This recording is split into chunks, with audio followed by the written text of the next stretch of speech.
Everybody, I'd like to call to order the City of Oconomowoc Common Council meeting for Tuesday, October 5th, 2021. Has appropriate meeting notification been made? Yes, Your Honor, it has. You'd all please rise for our Pledge of Allegiance. I pledge Allegiance to the flag of the United States of America and to the republic for which it stands, one nation, under God, indivisible, with liberty and justice for all. please. Alderman Kavieski. Here. Alderman Douglas. Here. Alderman Rozak. Here. Alderman Zaffel. Alderman Ellis. Here. Alderman Spiegelberg. Here. Alderman Mulder. Here. Alderman Shellpepper. Here. I'd like to entertain a motion for approval of the minutes for September 21, 2021. So moved. Mayor. Mulder, second. I'm sorry. All I in didn't- favor? Aye. Shell pepper. Thank you. Great. Without objection, I'd like to move item 10A, which is a Century Club Award, into this location before public comment. Do we have any objection from council? Let's move forward. Have a special recognition, so thank you for coming today.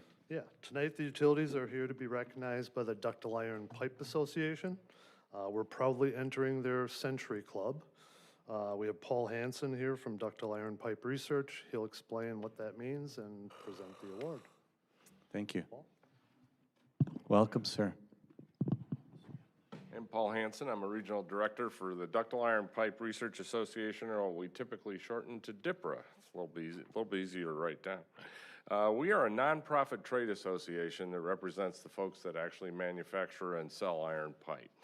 We provide technical assistance and support to the industry as a whole, and we work primarily with water utilities, engineers that support them, and other utilities as well. So one of my most enjoyable duties is to get a chance to get folks into this Cast Iron Pipe Century Club. This recognizes 100-plus-year-old pipe in service, which is pretty impressive. CIPRA, the Cast Iron Pipe Research Association, founded this club in 1947 to publicly recognize utilities that have had cast iron pipe in service for at least 100 years, and there were initially 14 member utilities. Although ductile iron, which is strong and flexible, twice the strength of cast iron, and as the name implies, it's flexible, has superseded cast iron more than 50 years ago, we continue to sponsor this club. Today, Oconomowoc Utilities joins over 545 other water utilities across the country to have achieved this recognition. Scott Osborne, who introduced me, and Lucas did some research and found some records that indicate that you have a 4-inch water main on 2nd Street between Franklin and Main that was installed in 1915, and this continues to provide service today. That improvement was installed by Peter Borsch for the sum of $59.15. So that seems like a pretty good deal to me. So you got some new direction now, Scott. So longevity of service such as this can only be achieved by excellence in pipe design, installation, and operations and maintenance, clearly over a long period of time. And of course, we at DIPRA like to think the pipe material selection had something to do with it as well. The folks that made the commitment to iron pipe back over a century ago made certainly a wise decision, and one that the ratepayers of Oconomowoc still enjoy today.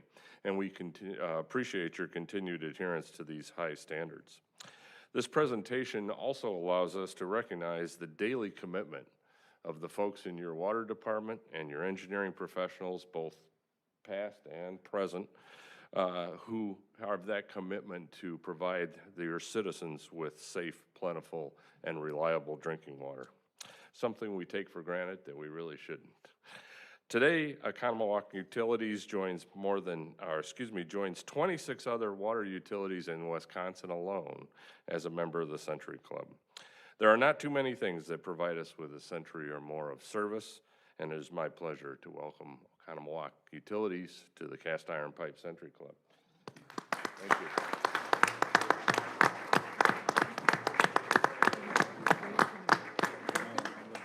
Place as a recognition. Thank you all so much for your time. Thank you very much. Good job, guys.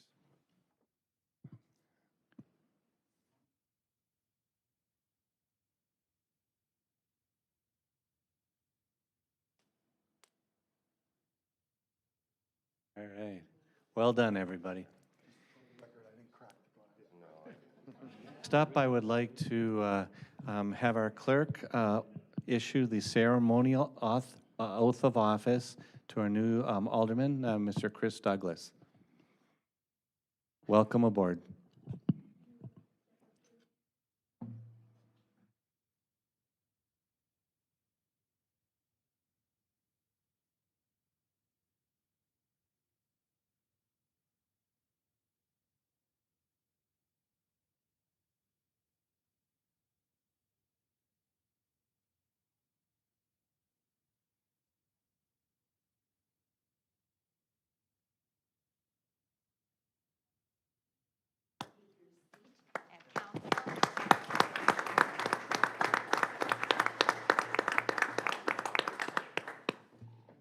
Can I move this over a little bit more though, Chris? I'm just gonna keep scooching that.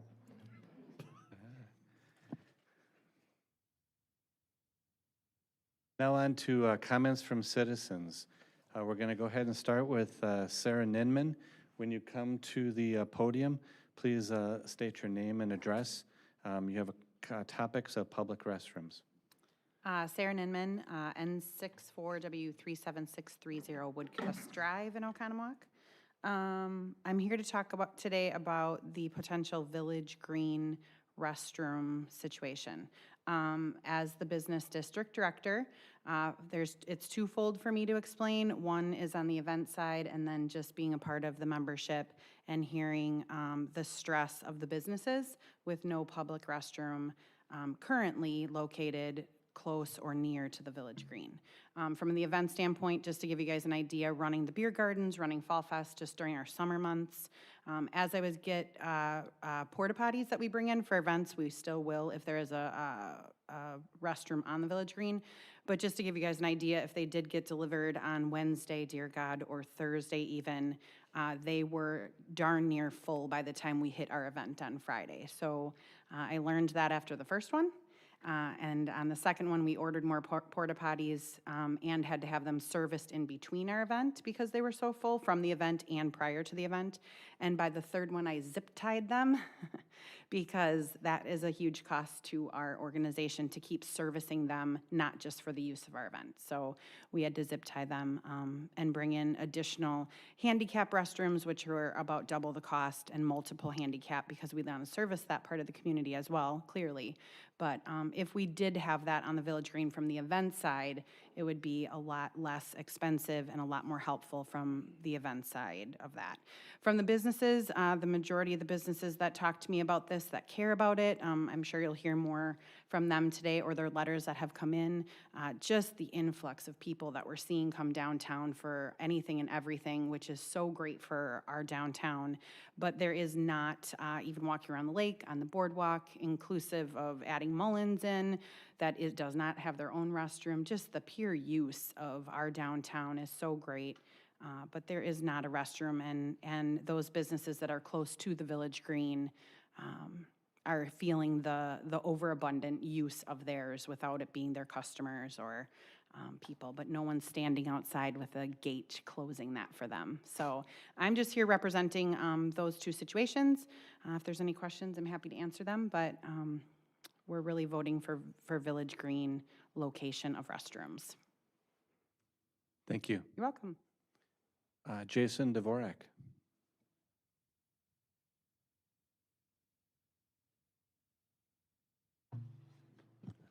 Good evening. I have some letters to hand out. I don't know if just hand. Jason Dvorak, 194 Lac La Belle Drive, Village of Lac La Belle, downtown property owner, investor.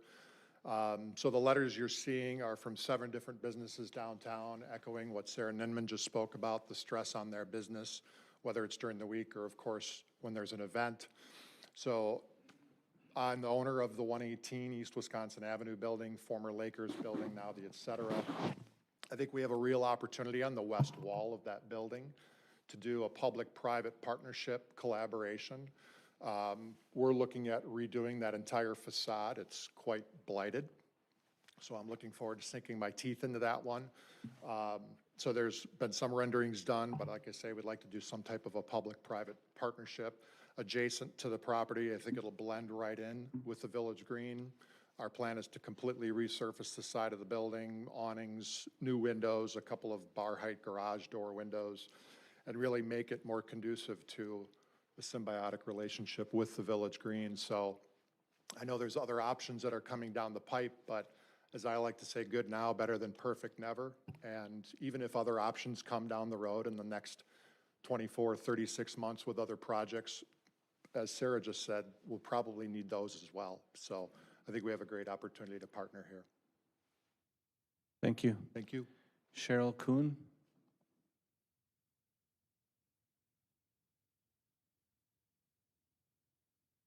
Good evening. I'm Cheryl Kuhn, and I'm 344 West Second Street, which is a popular street today. I am here because I've lived on Second Street since 1977 and have grown with the city in knowing the traffic and how we've grown just with the number of people and driving, et cetera. And I know this has been brought up in the past at different times, but the traffic on Second Street now with the impending new number of 200 and some homes that are going to be built near the middle school, and there's exits off of Concord leading down to Second Street, and a lot of people will be using that as their route out to the expressway. And right now, there are increased numbers of people coming down Second Street too, because we've had work done on 16 recently, and many people have been diverted because we always divert down Second Street whenever there's traffic work going on 16. And so we have semis and we have the trucks going with the lumber yard, and the number of people with all the various subdivisions that bleed into Second Street is really increasing. And I am just wondering if we could possibly consider thinking about just a stop sign that goes from the fire department, obviously they don't stop, up to the 67, because right now people enter both ends of Second Street and they just barrel along because they can go and bypass the whole downtown. There's nothing to stop them from exceeding the speed limit.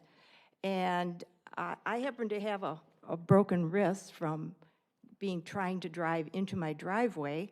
The numbers and the speed, I think, is something that we should all consider. And I do live right near where the school crossing is, across Second Street, and you can be between the white lines, and people don't stop.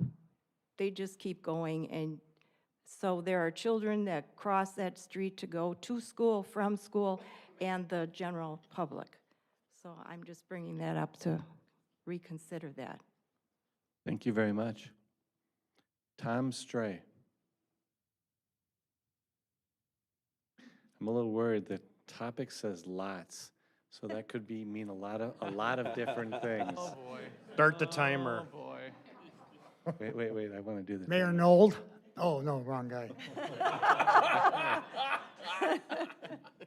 Didn't spend 5 hours on a plane today like the other fellow here, but I did spend 11 wonderful hours at the VA.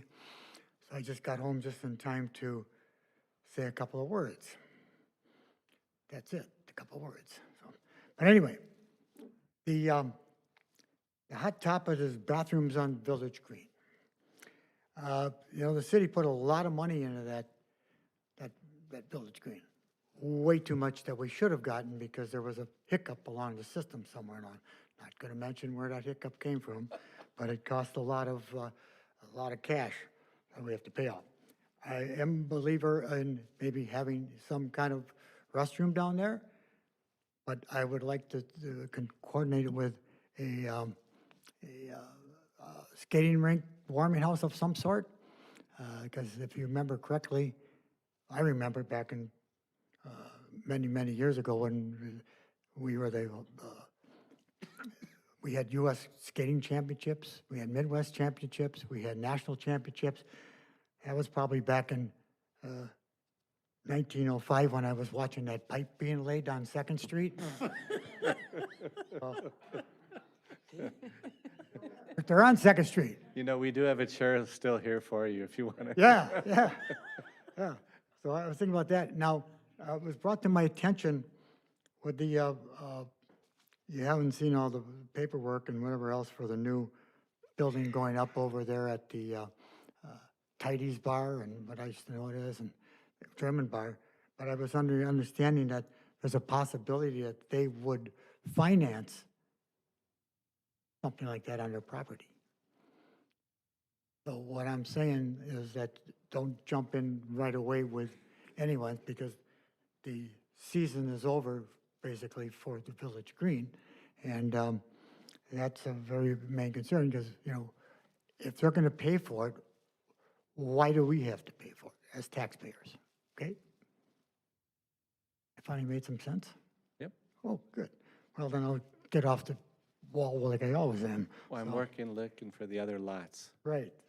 So, the war wagons that are going, that the people are proposing from 2 to 8 to 12 or whatever up there on the Heroes property, not a big fan of all of those up there because of guys in the restaurant business. You know, I mean, these guys paying thousands of dollars a year and losing business to those guys. I know a lot of you guys are for them, but, you know, a couple is okay. Maybe get a German one in there or something like that, or maybe a Chinese one and bring Tommy Fong back to run it. So there, but Boy. that's I don't believe in those too much. I mean, they're there, they're okay, but you know, look at this taking the harder work of all the people there. And I'm not sure, you know, does the health department ever come and inspect these things? Because we'll have a talk one day about where some of that food is being made. I'm not going to embarrass anybody. Oh, yeah, I will. So, anyway,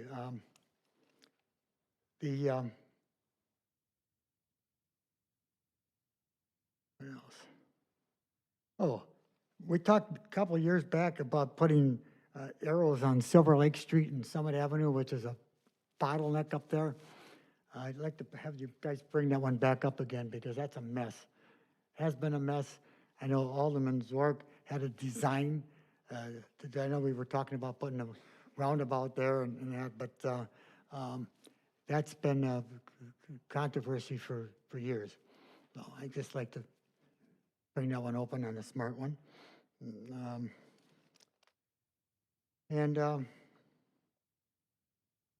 Bringing up the fellow talking about the dispatch, you know, my saying on that particular reason is what's a life worth? I've said that over and over, and no matter if it was the fire department or whatever, but just think about what is a life worth? Do we keep it here? Do we go there? Do whatever else? Whatever's going to keep a life from dying, as I'm slowly doing stuff like that. But I had one other little thing on my notepad. Oh, I see on the agenda that you're going to approve the liquor license for the place that hasn't opened because they can't get any help, the Badger Burger Bar. Why wouldn't that come under Pabst Farms, and why does the city have to give up on It that? is a Pabst Farms. Oh, so I'm the only one that could talk here. Okay. here. No, thank you, Tom. Yeah, Thank you. But anyway, I seen he was sitting next to me at the Winston Churchill thing. It was wonderful, wasn't it? Yeah. But I caught him on a mistake. So we'll have to discuss it. Lou knows all about it. He's human, I'm not, but anyway. So, other than that, I think that's about it. I think the main thing is just, I would just postpone the, as we call it in Navy, the heads, for a little bit of time and, till to see what's going on with that project. You know, and there hasn't been one in there in 160 years of the city of Oconomowoc, so I think it can wait a few months and go from there. And Thank you. Sarah's got it right, that, you know, they're gonna need more metros in there besides just that one little one. It's especially, I feel sorry for the women, you know, so, anyway. But anyway, that's about all I have. I think one of the best things that the city's ever done is the statues of the Wizard of Oz down there. I get so many compliments of what it is, especially now that the new wall's up. That's great, because I've been showing that picture a lot to people. I got it on my phone, because when I had that heart procedure, I showed everybody about the Tin Man, said that I asked him for his heart, and he said he didn't have one either, but now I have a cow valve in my heart. And then today, So you need a veterinarian to take care I of need you? a veterinarian to say, yes, I do. And today I was in, it said 11 hours in the VA, and they were checking my brain out. And I said, so I showed them the scarecrow, and I says, I don't have one of them either. So anyway, But Tom, I'm going to have you wrap up. I'm done. I have to go Okay. home and watch The Bachelorette. All right. Now I know what the word lots means. Tom Haas, please.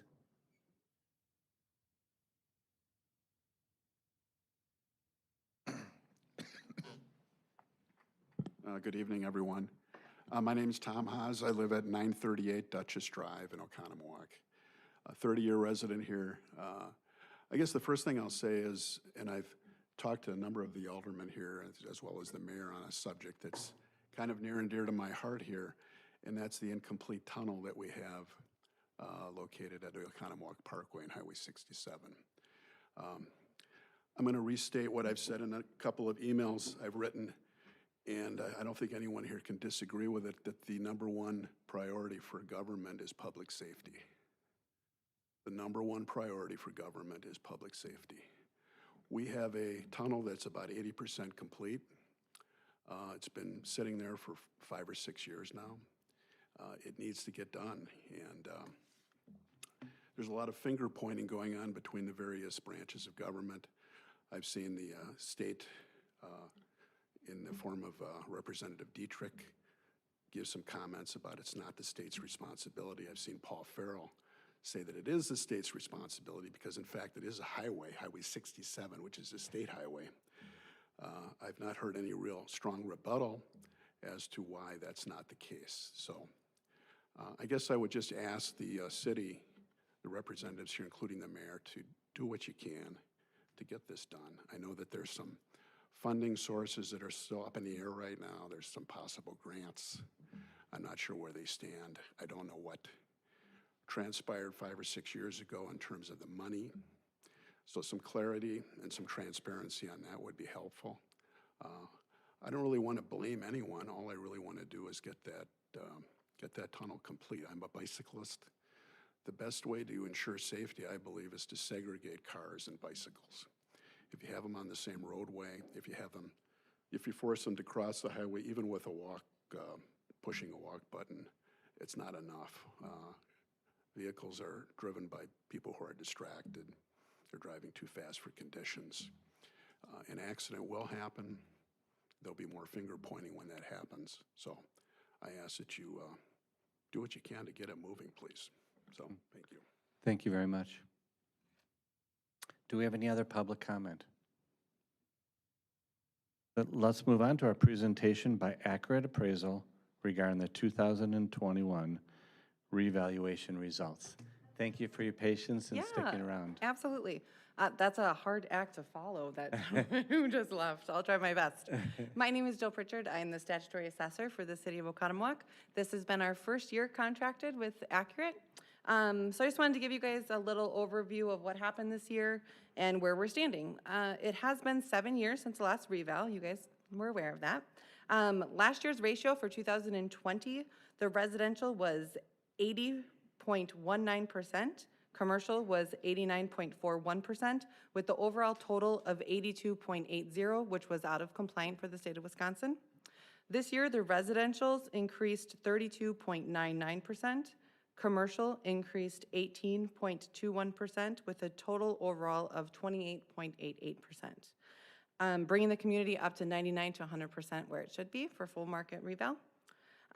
New construction for residential was $39.2 million this year, or last year, I apologize, and new construction for commercial was 13.6 million. 6,146 notices were sent to property owners this year. The open book period was held from August 18th until September 28th. During that period, we have what is called discovery time, where we can learn new data, get new information, and during that time, we can then send out waivers. We spoke to a total of 274 property owners, 161 being at the open book, and 113 being with our customer service team. That's a total of 4% of property owners gave us a call or came in person. I just want to say that overall, speaking with the community, it was a lot of sticker shock when someone opened up and seen their value went up, but they handled it very well. After we educated them, because again, education and transparency is key, once we explained the process, gathered the data that they had to give us, and showed them how we got to that number, they understood and they were okay with what happened.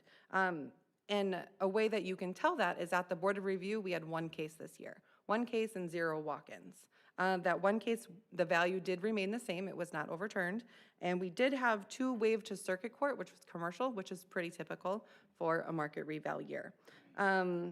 We are contracted for the next 4 years to do full value maintenance, so we will continue to keep the values at 100%. We're trying to get away from this and do a little bit of this.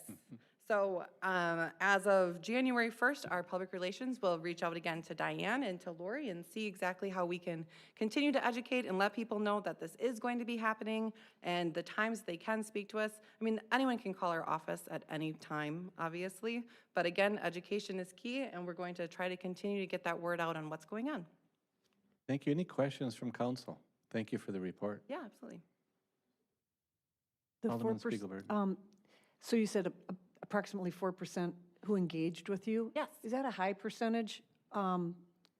Obviously, we haven't done this for 7 years. Is that a high percentage when you're switching over to a different company like this and doing a reval after 7 years? Is that a high percentage, or is that about average, or what? Actually, it's actually kind of low because okay. In my personal experience, I have had open books where there's 8 of us for multiple days and sitting there with a constant turnaround of people walking in. We did have appointments available every 15 minutes for those 4 days that I was in person and on the phone, and we only had maybe a handful of walk-ins. It wasn't even, I even brought another assessor just in case we were overwhelmed, that way we could speak to as many people, and there was a couple times where I just sat here by myself. So yeah, I was actually kind of surprised after being 7 years. Other questions or comments? Well, thank you very much. You're welcome. We really appreciate it. And Thank thank you for waiting. Okay, let's move on to committee reports. Finance. Ms. Sullivan. Go. Oh. Oh, yes, I'm sorry. I just looked at the heading. So tonight I'm asking you to consider a budget amendment for taking cash reserves out of the fleet department and moving them into the regular budget. We have a health and safety issue at our fleet mechanics building. That building was designed with 2 air handling units on top to maintain the proper airflow and to remove contaminants in the building like welding gases, cutting torch gases, paint fumes. And one of the units failed, and we can no longer keep up the air circulation as it should be required for our workers in that building. So this was an unexpected thing that happened, and we have $308,000 in cash reserves, and I'm asking you to award Ideal Mechanical for $46,250 to make that change out. Now, we will be getting a brand-new unit on the roof. It is a captive air unit, that's the brand, it's the same as the partner unit that's up there. So efficiencies by having those two are really good with belts and filters and things like that that we need to purchase. We did go out for an RFP on this. We had 6 submittals. Every one of those people that submitted came to the building and did a walkthrough and looked at the job. So you can look at the bid quotes here, lowest being 43.7 and the highest being 118. And the reason that I'm asking to do the 46,250 instead of the low bid is were not able to furnish us with a captive air unit, a sister unit to the one that's up there. They only deal with York units, and I wanted the captive air unit up there for efficiency purposes. And the reason that I think we need to move on this right away, winter's coming, there's only one overhead garage door there. Obviously, we can't keep it open in the winter. The guys need the air to work in the building, so. Any questions? Alderman Shellpepper. How old is the current unit that we're replacing? I don't know if you already said that or not. No, I did not Okay. say that. Mark, what year was that? We purchased that building in what year? I don't have that information. Thinking around 96. Okay. And What's it the was, typical it was a print lifetime? shop. But it was, yeah, the building been there since the early 90s, Mm-hmm. for sure. That's where they used to print the Connewauk Enterprise. What's the typical or lifetime on one of these units? Any idea? Just a rough guess, looking at the one that's remaining, it's a good 40, 50-year run Okay, if we're doing the maintenance on it. so the one we have right now is like 40, 50-year run, but that's like a newer model than this older one, because obviously Well, that's they not were 40. both identical models when they went up there. The electronics totally went out on the other model and the circuits, and it just fried. Okay, Which is an anomaly that typically doesn't happen, but it did. So, what are you gonna do? yeah, that's a bummer, so. I Yeah, it mean, is. So there's no, like, we don't get warranties with these things up No, to a well, certain yeah, age? you do. You get a 1-year Yeah. manufacturer, Yeah, just yeah. like you're buying an air conditioner for your house. Okay. It's the same thing. And then in terms of like proactive, measures that we're taking to make sure that anomalies, Yes. to minimize anomalies. They're maintained every year by our staff here at the city. Mm-hmm. Our buildings and ground maintenance people come and they do their inspections and change the belts and the filters. Yeah, and it's standardized everything you times. would do Yeah. So at this your own is- home would be right. done here. So this wasn't because of some, irresponsibility on our part or some, lack of oversight. It was, things happen. Yep. Stuff happens. Yep. Okay, That's thank you. correct. I'd like to entertain a motion. So moved, Kavieski. Second, Ellis. Call roll, please. Alderman Kavieski. Aye. Alderman Douglas. Aye. Alderman Rozak. Aye. Alderman Ellis. Aye.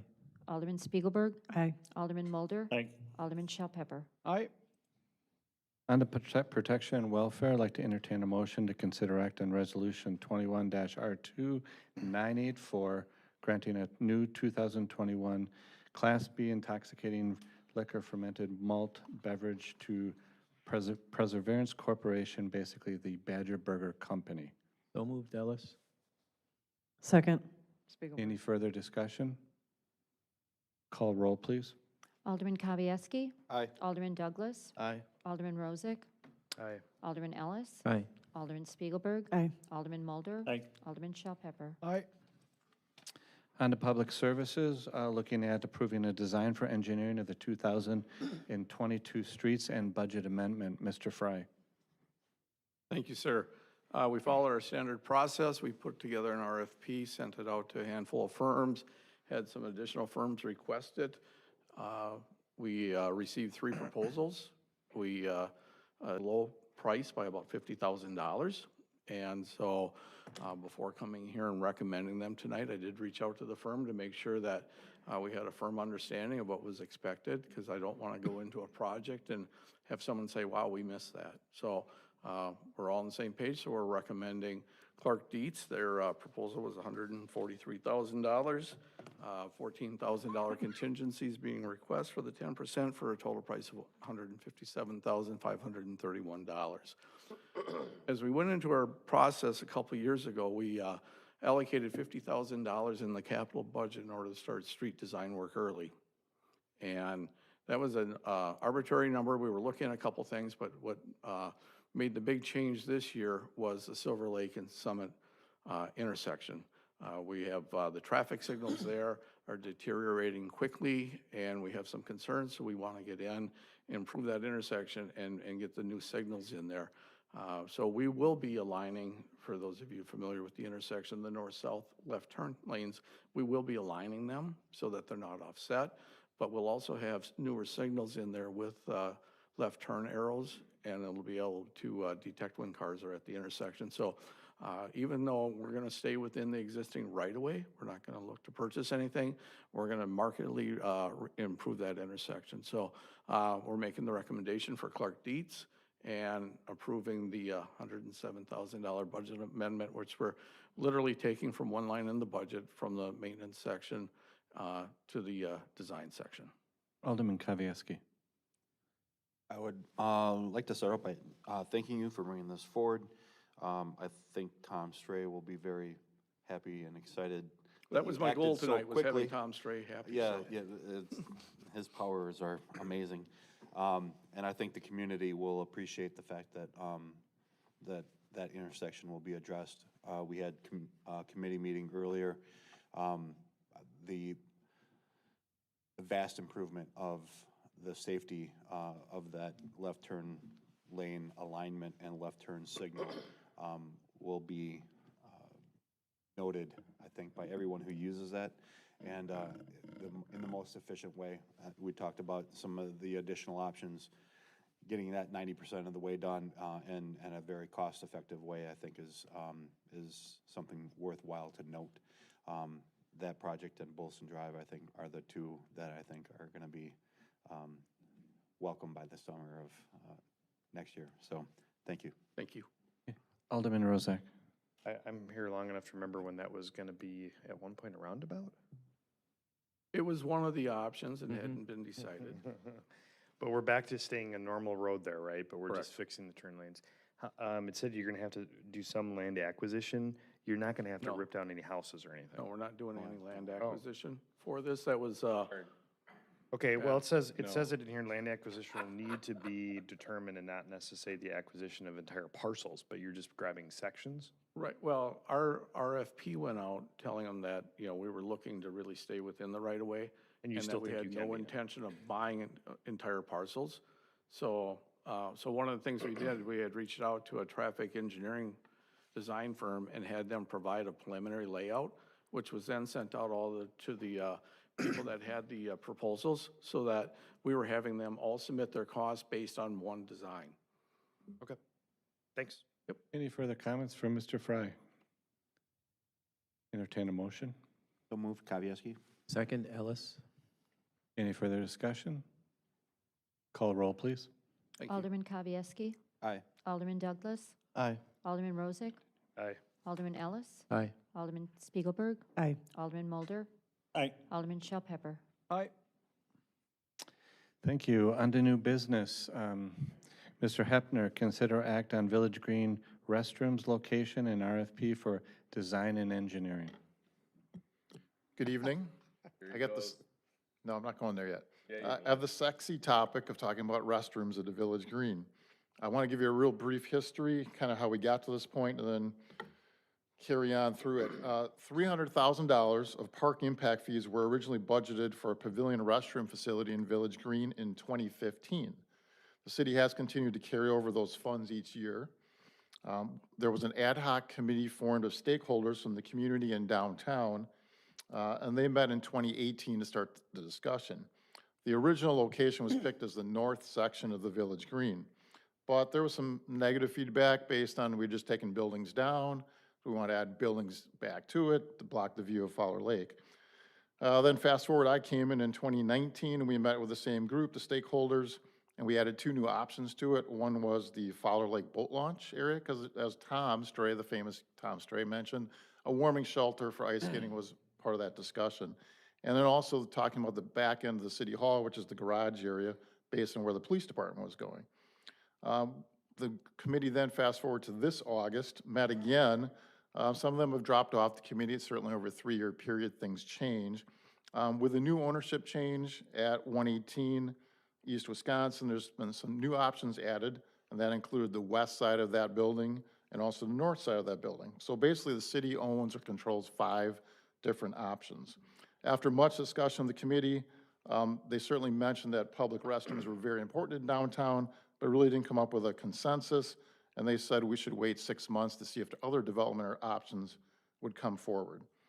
After that meeting, and since that meeting, the downtown Oconomowoc Business District and many downtown businesses have contacted the city to say it is an urgent need to create public restrooms downtown. So we brought that forward to the Park and Rec Board back in their September meeting. They toured it, met with some of the owners and people downtown, had a good discussion, looked at all the different options that the city controlled, and at that time they voted unanimously to recommend to the Common Council to move forward with the construction of the Village Green restrooms on the west side of the 118 East Wisconsin building and to send out an RFP for design and engineering.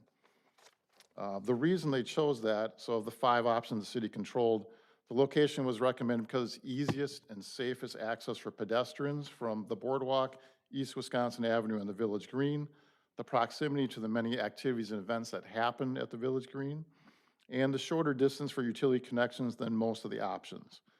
You heard Jason Dvorak talk about that the new owners want to do some facade improvements, probably some garbage corral improvements.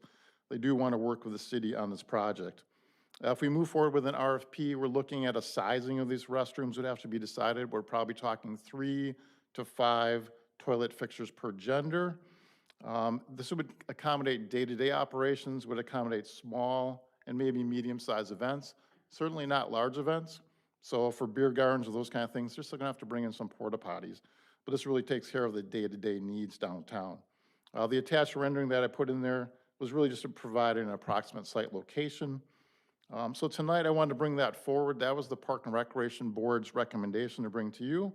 But I think it's a good time for discussion. We've been sitting on this one for a while, and I think now it's time to try to move forward if that makes sense. If the council wants to take action, they can tonight. If there's other options you think are out there or you want to wait for, they can certainly do that. But I'm happy to answer any questions, but I think it's a good time for some discussion. Any questions for Mr. Hepner? Alderman Kavieski. It's Tom Stray's night. I was on that committee that we met in August, and there is an opportunity to see what we are presented as council and as a city for what that development on that north side of the Village Green could provide, which is kind of where that 6-month window was given. And I think, at least for me personally, anybody that knows me knows that I support the downtown businesses. I appreciate everything that DOBA does in creating those and staffing those. It's a mammoth task. I'm very appreciative of that. I have seen, and I think everybody on this council has seen, things occur that were good at the time, but not necessarily then comprehensive. We've been an advocate as a council to push for master planning of areas. It's been beneficial at Olympia. It's been beneficial, I think it'll be beneficial at Past Farms. And I think we need to take the same approach here at the Village Green and really kind of master plan how that can look with what is going to be proposed on that north side. and then how it could be complemented or maybe not needed on the side that we're talking about right now. So while I'd like to see something happen next year, I don't think it has to be voted on now. I think this council should take a temporary pause, not an extended pause. I don't think this is gonna go away in the next few months. I think we're gonna get more information in the next few months that'll help us make a better decision. Alderman Mulder. Yeah, I'm of the same mindset. I wasn't at the Park and Rec Board meeting, so I was not part of the unanimous vote. And I know this is just for placement, but like, do we really want a bathroom as like the main centerpiece as you walk into our, and that's half the size of what it would need to be to get 3 to 5 stalls per. So it doesn't feel like the right, it's hard to look at this rendering and say yay or nay to it, because it's just a block next to another block. But I agree with Lou. I think there's other opportunities coming up that, that could afford a better location for it. And that we might look down the road and say, that really wasn't the best place to put that bathroom. So I agree that the need is definitely there, and we're understand that we're asking DOBA to continue to make investments in porta potties for events and things like that. This feels premature without being able to see what the rest of that space is going to look like. Alderman Rozak. I completely agree with Matt and Lou on this one. I think the placement of what we've seen here is poor. It kind of sticks out weird, and it goes into the walk space. It doesn't feel right for that space. We spent, like your point, Tom was right. We've gone 150 years with that space without a bathroom. I think we should try to get the right fit that really feels right, and not just drop something in. We've got the money set aside from park impact fees. Let's use it right. I guess the other question I had is, and I agree completely, we need bathrooms. But we have to explore that holistically for the whole area and what that means. Dropping in a little square there that's kind of ugly and doesn't really fit might not be the best spot for it. I also agree with Lou. I don't think we wait on this for long. I mean, this should be. I've had discussions with that developer on the corner as well, directly, nothing confidential, directly with them, saying there's interest in a public-private partnership there to expand things. So I think we need to explore that aggressively. And if they really aren't ready to get off the pot. See what you did there. Alderman Spiegelberg. Let's just back off for a couple months. Let's see if we can figure out something else. The other question I had is, if we have a committee that said unanimously we should wait some time, that probably was a good recommendation, because it kind of seems like it's a very similar feeling to what we're saying, at least at this point that have spoke. So I think they made the wise decision to say, let's just wait and see what else comes up. And if nothing comes up, if these guys don't step up in the next 3-4 months, all right, let's move forward and let's plan something that looks good, though. Alderman Spiegelberg. I actually think it's short-sighted if we don't move on this within a certain time frame, because this has been feedback coming from the downtown areas and all of our events that we need these bathrooms regardless of what Screama does with his project. And even if he does bathrooms with that project, I think we need both banks of bathrooms to accommodate some of our events downtown. What would it hurt if we send out the RFP and then it comes back and we still have an opportunity to look at it and approve it? Other comments from council? Alderman Shellpepper. I mean, could you elaborate, Craig, on why this, the possible development to the north of the green is not being considered as a feasible option right now? I mean, what's going on there? Yes, no, the committee talked about it, and I think it's a legitimate discussion point. But my question to you is, how long do you want to wait? The original committee said 6 months is about March 1st. So is that what you want to shoot for? But then we get to March 1st, and they say, well, they're still going to talk about this thing. My worry is that it just continues for 6 months, 12 months, 18 months, 3 years, and we still haven't done anything. So that happens a lot, and I agree. I'd rather have the right place and the right product, but at some point, we have to get out the pot. So is that tonight, or is it in 4 months from now? Because now we're pushing close to 2 months since that meeting. So that's really we want to get it in front of you so you can have that talk. And if you feel confident that there's gonna be this coming forward, and it makes a lot of sense, that's great, but you've heard, there, I think everybody agrees there's a demand Oh, and yeah. a need for it. Absolutely. So what's happening on that end of those discussions? I mean, is that something that needs to happen between the council as a whole, a presentation? Is that happening by Yeah, the those chief things are coming, executive? those are things are in the queue, but and they're gonna come fairly quickly. So we've been in discussions with those developers, and they've looked at a lot of different options. I've also had the two aldermen from that district in those same discussions. So Alderman Mulder's been in that and Alderman Spiegelberg. So, but you just don't know, one, is it gonna happen? Two, are they gonna get the financing? Three, is it gonna be a TIF? You know, we can all say let's have just a developer build it and it's gonna be free. Come on, guys, we all know nothing's for free. So when you look at this, you just have to decide, what does council wanna do? We can say we can wait a few more months, that's fine. But when you also look at it, we've been waiting since 2015 to come up with a good plan. This was kind of stimulated because I think Alderman Rozak made a really good comment when we did the carryovers in January. And I thought that we might have an option. He said, well, why do we keep carrying this over? Because it's been going for so long. So what I wanted to do is present options for you guys to discuss, to say, hey, do we go forward with something? Do we not? Do we wait? I mean, that's your job. Sarah, if you'd like to come up, you are allowed to come up and comment. You're bouncing up and down there wanting to say something, and that's fine. Okay, two things. One, I don't think it's a either or, I think it's an and, right? Like, I think that both of those locations would be great locations. If they're gonna put a warming house there, if that comes through, I think that's awesome. But I think that it's an and. I think we need the immediate, because I don't know what to keep telling these businesses as they keep going through rolls and rolls of toilet paper. Like, we have to give them something then, because we have brought so much to downtown, and specifically the Roots girls and at Roots, that is the public bathroom to go to right now. We've also talked about what the Village Green may turn into and may look like going forward. I know nothing is in stone, but it is leaning towards looking like an event space. So we're gonna keep it open so all these things can keep moving.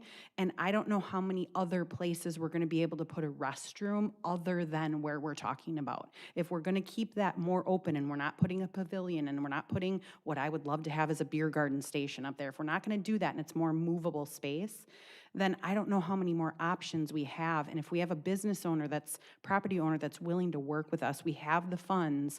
And when you look at it and you stand out there on the Village Green like we all have, and aesthetically looking at that long building that used to be a bowling alley, it's not that unlikely to break it up and soften the look with murals and, all the things that we do. Look at what we just did with Todd's down there and how nice we're cleaning it up. Like, put a statue next to it. I don't care.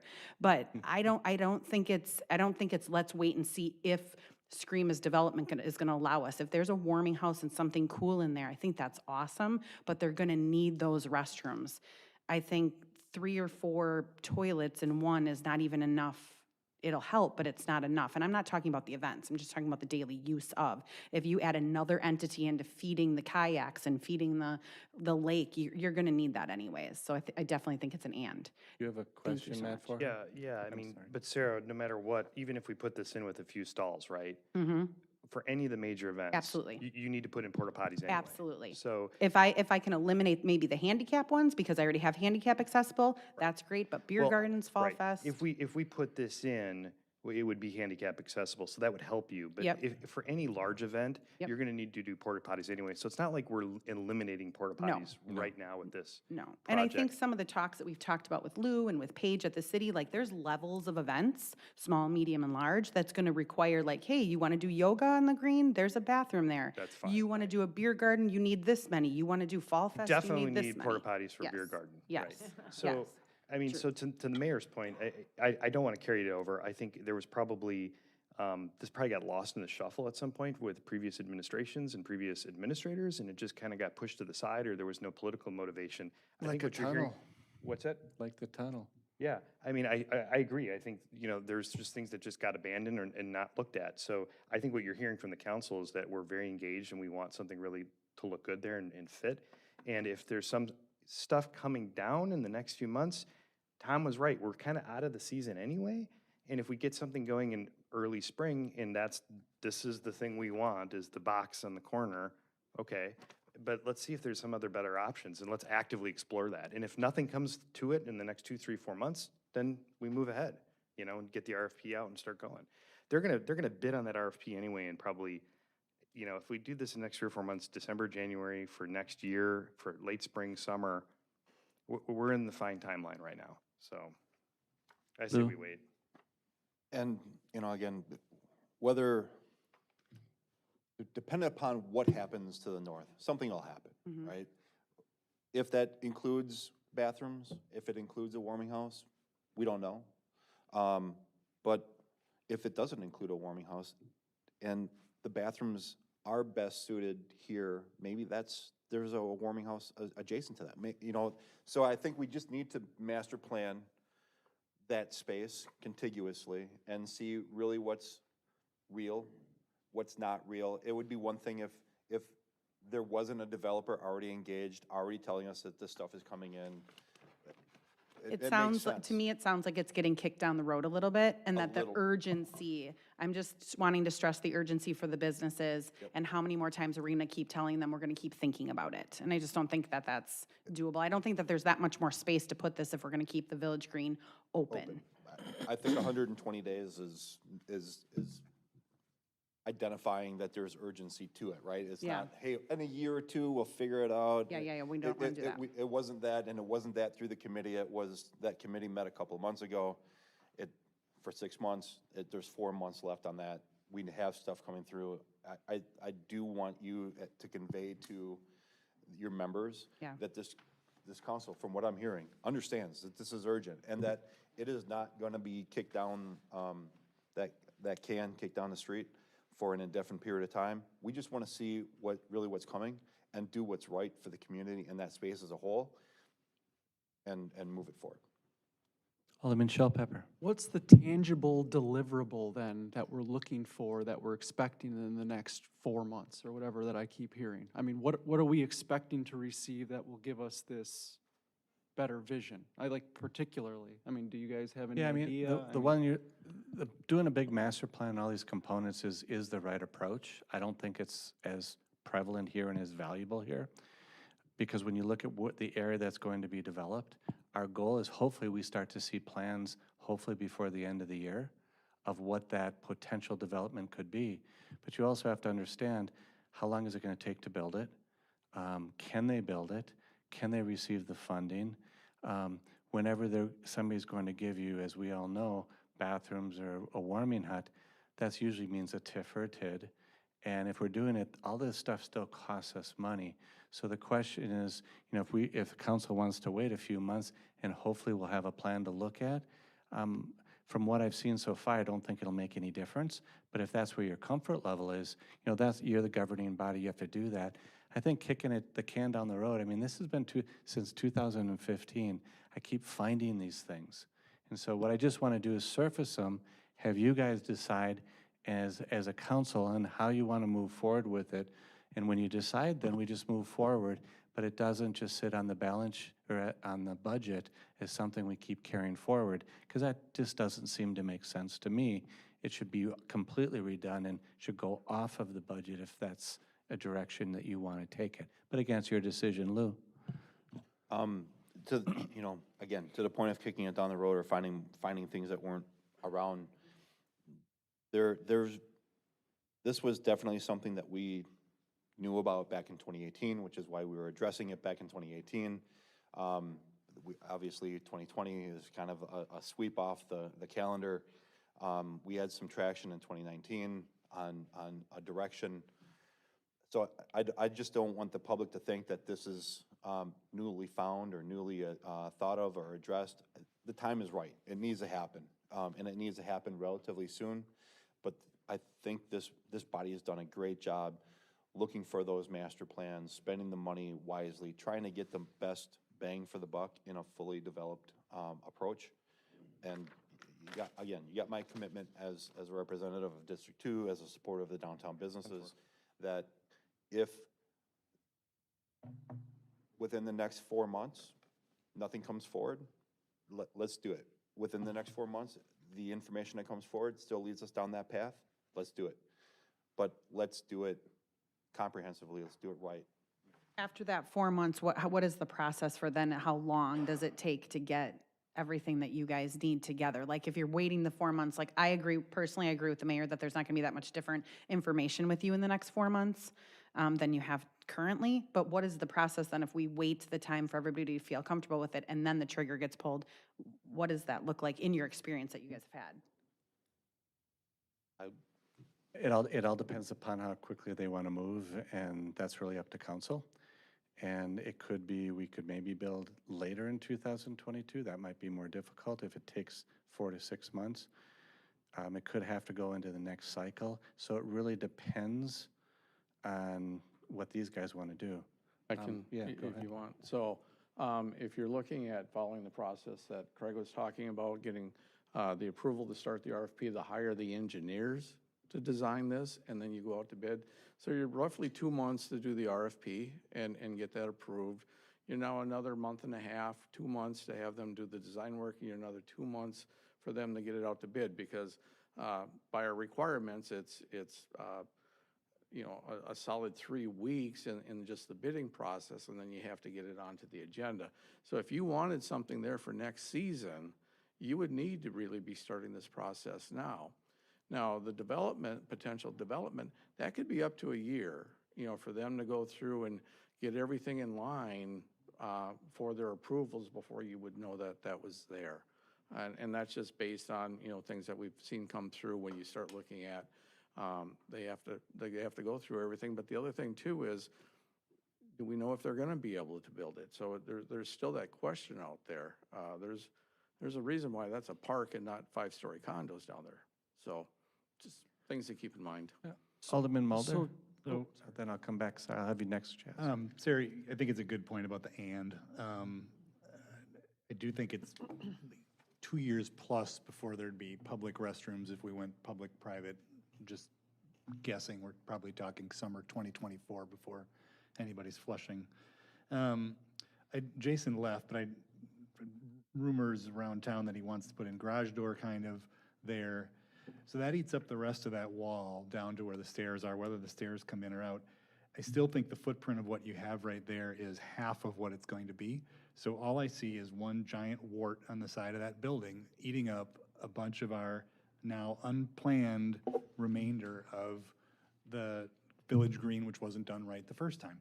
And so even if I'm ignoring that there might be something going into the north, I still wouldn't vote for putting a giant bathroom right at the entryway to our village green. So I don't know if there's a way to get a better rendering of this or to work with Jason so I could at least see something, but looking at a giant, what's gonna end up being, a 600 square foot bathroom,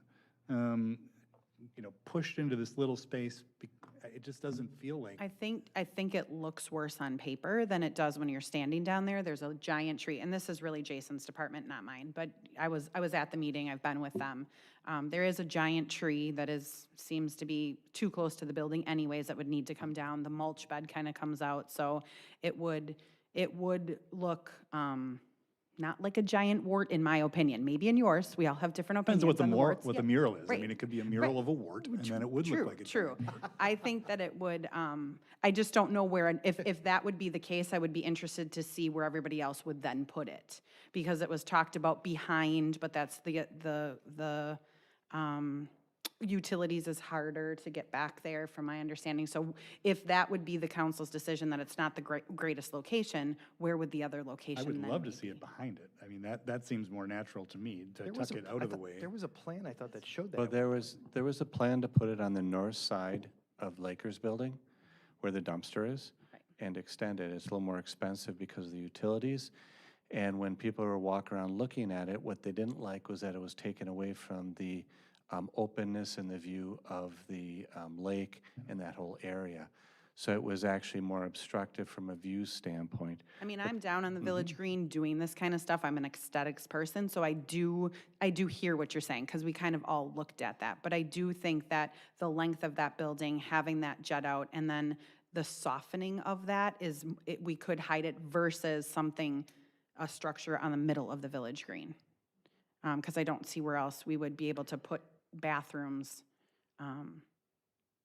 Just, And- I'm sorry. Yeah, I have Chaz. I was up Chaz next. first. Yeah, nice try.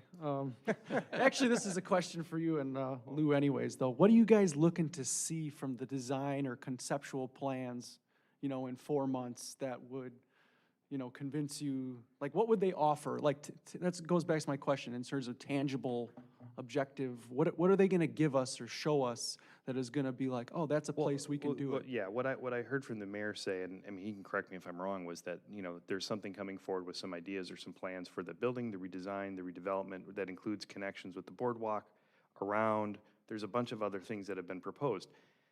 It would be, I think, foolish of us at this point to spend that 300 grand on this little box. Imagine the Fowler Lake, what the bathrooms at Fowler Lake, take the atrium off and just drop it right there. That's what this is gonna look like. I think we open that space up, we spent millions of dollars to open it up, and if we're gonna do it, we gotta vote on something more than this, a box image of a box on the side of another box. We have no idea what it's gonna look like, and we're gonna send out an RFP and start doing engineering plans. So I think in the next 3 to 4 months, we should see from the developer something, a public-private idea on a warming house, the extension of the boardwalk, some bathrooms. And maybe we take our $300 in impact fees and just give it to them to build bathrooms on the side. Or maybe they ask for a TIF. I don't know what they're going to do. If they don't come up with anything in the next 3 or 4 months, we go back to you guys and say, get us another spot, get us a couple other location options, and what it's gonna look like. I mean, we don't even have an elevation view. And granted, the engineer's gonna do some more of that, but we can get some basic design look at this thing. Right now, it looks terrible. I think people are gonna, this is laughable. Alderman Spiegelberg? So it sounds like there's not as much support as we would need probably to move this forward. I think this is going to look nicer than you think. When you see an aerial elevation of this, yes, it looks like it's just sticking out on the side of the building. But I have every confidence that we would have this designed and it would look very nice and it would break up that wall. That said, I don't think I want to wait 3 or 4 months to do this. What if we tabled this for a month and gave Sarah a chance to go back, bring back some elevations, talk through the other options, and then come back to us in a month? How does that sound, Craig? I'm not sure Sarah doing the elevations is a component part of this, but I understand the concept. Because I understand Alderman Rozak says, hey, I want to see what it looks like. Yeah, I've done my best drawing on cocktail napkins, but I think I have somebody that could do some elevations, get a better look. The reason why this spot was chosen is kind of an unused spot. It really would take up that planting bed. And yes, we would need to do other plantings, make it look better, the paintings, the look, yeah, all that's involved. So if that's what you're worried about, I think it makes sense, because for that spot, it's out of the way, really. But you got to decide if it makes sense to do, if you want us to bring elevations back or a different look, or you want to wait the 4 months and then do that. Yeah. If you want to just wait until we see what might happen I wanna on the wait. north direction, I mean, if you can give guidance, that would be helpful for Craig. I could be persuaded with, sorry, Lou. I could be persuaded with an elevation that met it, but I do see what you have right there. Now it's cutting into the existing Walkway. trail that's there, so now what are we gonna do about that? So now we've got, I mean, it feels like it's the start of a snowball rolling downhill. So elevations, I'm not, again, I don't feel the need to wait just because there's that other potential of something to the north, but I guess to Matt's point, I can't vote on this. There just isn't enough. Lou? I'm good for a vote. Good for a what? A vote. Oh, you don't have to vote. It's up to you guys whether somebody wants to make a motion. Yeah. Or you can just say there's no motion and just direct us to. I'd like to make a motion to table it for a month. Second. Further discussion? No discussion on a motion to table. Tabled. I'm sorry. Call roll, please. All righty. Alderman Kavieski. Aye. Alderman Douglas. Aye. Alderman Rozak. Nay. Alderman Ellis. Aye. Alderman Spiegelberg. Aye. Alderman Mulder. Aye. Alderman Shellpepper. Aye. Can we make that date specific? We said a month, but 30 basically, days and we'll like, get as close to it which as we meeting, can. okay, so. Yep. On to, thank you very much.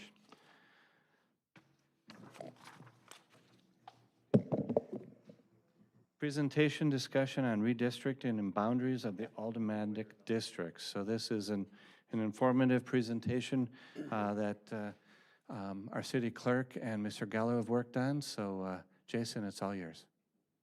Thank you, Mayor, Common Council. We'd like to present the preliminary maps of the redistricting. This is done every 10 years. I worked on this 10 years ago with Diane, and her and I worked on this. Again, this is using the 2020 census data. This is on tonight for a discussion to get your initial feedback, and the idea is to bring back the maps for aldermanic approvals with a resolution and an ordinance at the next Common Council meeting. So what this is, for some of you that might be new to this, is we have to, every 10 years, take the census data and equal out the population in the 4 districts. And in addition to districts, there's also wards. And we had 16 wards in the city, and we changed that down to 12. And there's all these state requirements of population requirements in each district and each ward, and there's a lot of things that you have to meet. So the plan that's before you meets all of the state requirements. Okay, there's 4 districts, there's 8 aldermen, 2 to a district, there's 25% population in each district. We have a total of 30 days to get this back to the county for their approval. It used to be 60 days, but they reduced the time frame on us. So I'd like to just kind of go through what the changes would be.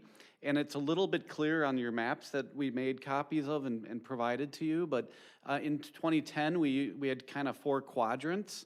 And based on the growth that has occurred since 2010, especially in District 1, we really had a misproportion of population. So we had to change District 1, instead of going completely around Fowler Lake, we had to make that smaller in geographically sized because there's been a lot of population in the northeast area. Districts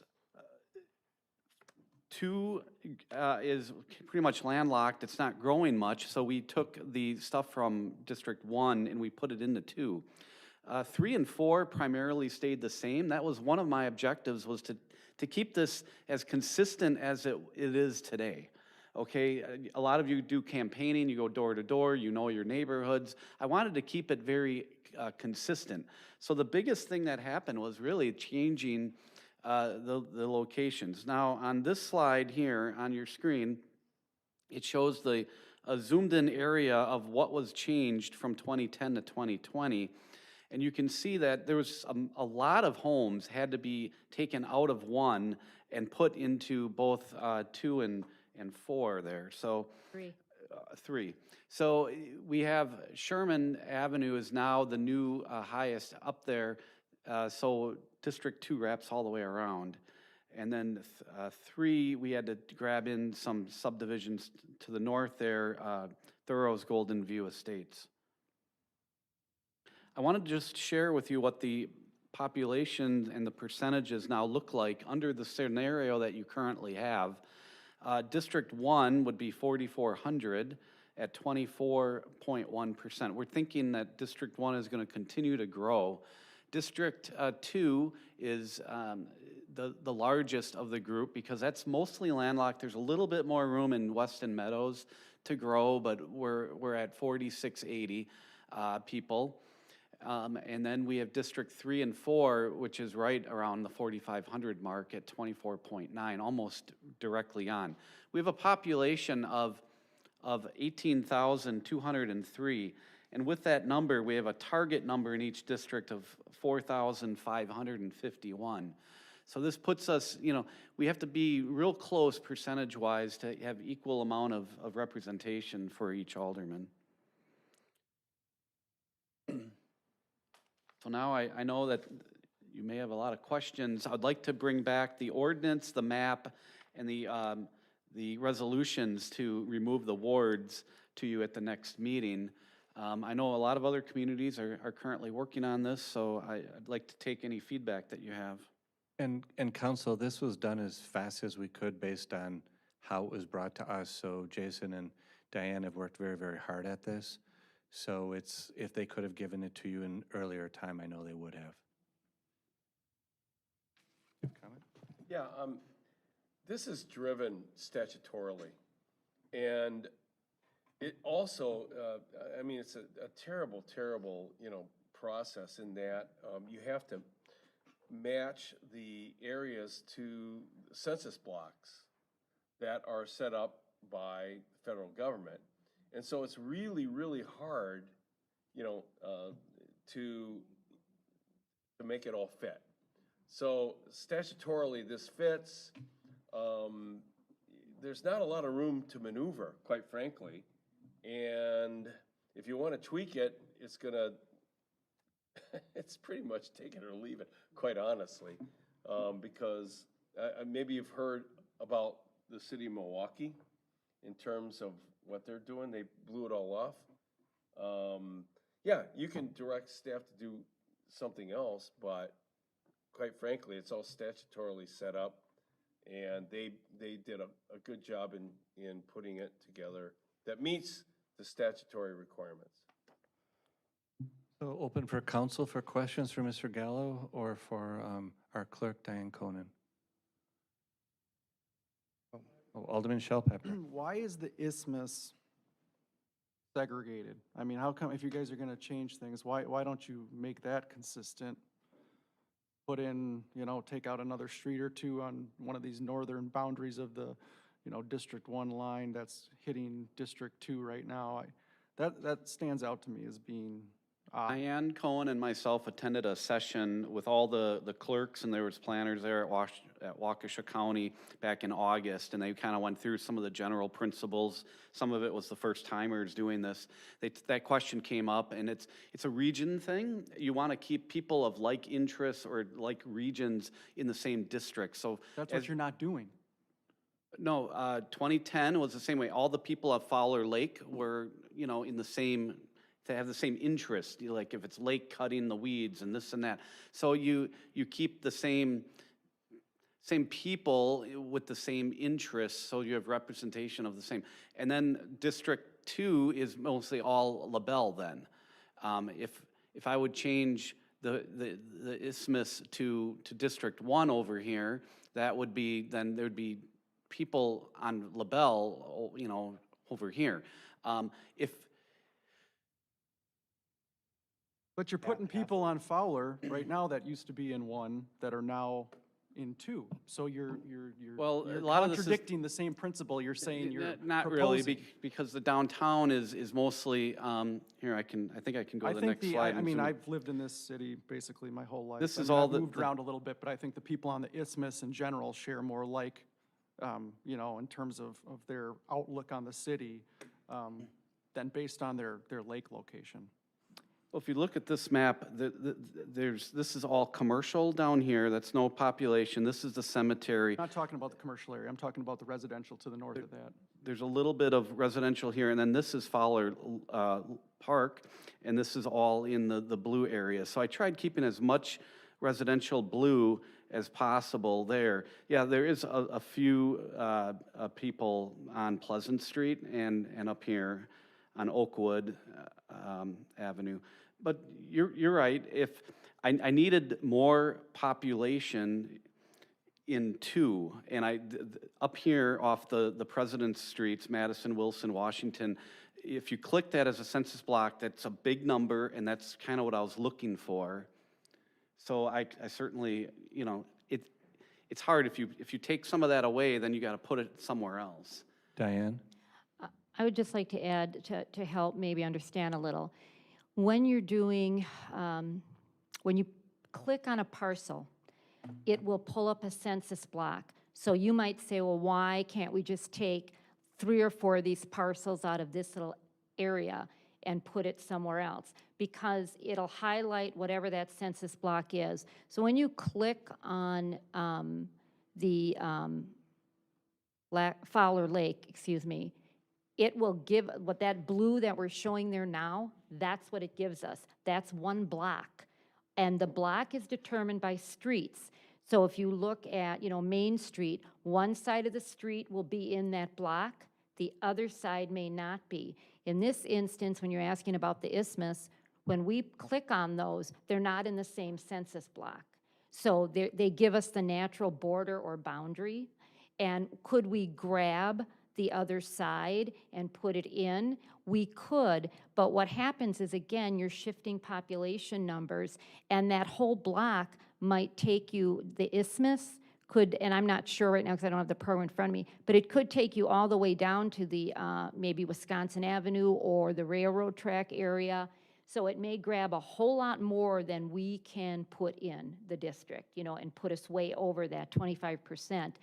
It is a shell game. It's not Are just, you only, you're not required just to grab census blocks? though. Yes. yes, You- yes. You can't do it by No. streets? No. Census blocks. What is a census block? Well, we have a list of numbers, but we don't know what that, they don't give a definition of what is all in a block. Sometimes it's just a couple of parcels. Sometimes it's this whole big area, and There's no rhyme or reason to that's it. a There's different census. shapes and different population Yeah. sizes. It's I just mean, a we can census give you the tract. whole census block. I mean, it's all set up We have it in a listed. spreadsheet. But I'd like to see you find a way to take the census block of the isthmus and combine it. I mean, whether you're gonna push it off into one or put it all into two. But I think that's something, you know, you guys should play with and try to take a look at. Well, that's what our hope is, to get some feedback, and I mean, we can If go back that's something you want me to look and into, I will. Start, Yes, please. you know, it's an effect, though. You start shifting in one area, and then you have to start shifting in another, so it continually So goes. you would like So, District 1 to remove the isthmus and put it into District 2? Yes. Yeah. And I wouldn't. I don't know why. I trust in you guys as far as, you know, what you're saying and keeping populations together and your census blocks and all that. And I don't see any reason why we need to dump that into District 2. It just doesn't make sense to me. I don't see any reason why it was part of District 1 to begin with, and since I ran in 2020, it's always been just, you know, one of these government dumb things that we do. You know, and I'm not saying it's on anybody personally, but it's just emblematic of government and the inefficient and backwards way we run things, so. Sometimes they do that, so like the isthmus, in 2010, it has representatives of 4 aldermen in that district, too. So that's kind of a unique thing. Thackeray Trail was set up, too, to go right down the middle of it. That had 4 aldermen representing the outcome of Thackeray Trail, and that was a very controversial topic for many years. It's being not here. anymore, though. Right. But, you know, so there's reasons why there's maybe more aldermanic interest in a certain area or a certain feature. So it's just stuff to think about. I'm not here to argue or anything. I'm just letting people know. Yeah, well, I don't have a personal interest in it. It doesn't impact me, you know, one way or the other. I guess I'm just trying to make the most sense for the people who live in these communities, so. I think it makes, I was thinking the same thing you were thinking, Chaz, until you made until you explained why you do it that way. And I do agree that all those people, we have the Fowler Lake District, like it's kind of, you know, we have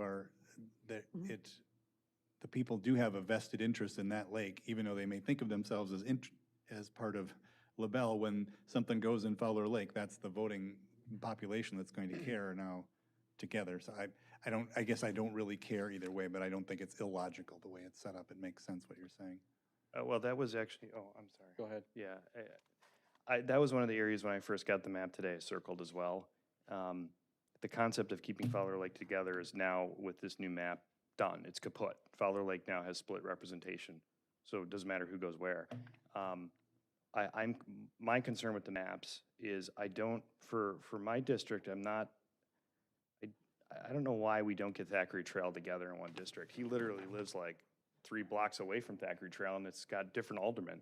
I can't tell you how many times I've talked to people on Thackeray Trail that think they're in my district, and they're not. They literally go to vote at the one place, and they're not. They're like, where am I again? They think they're in my district. So I think we should look at that kind of block coming into District 3 and try to incorporate that into District 3.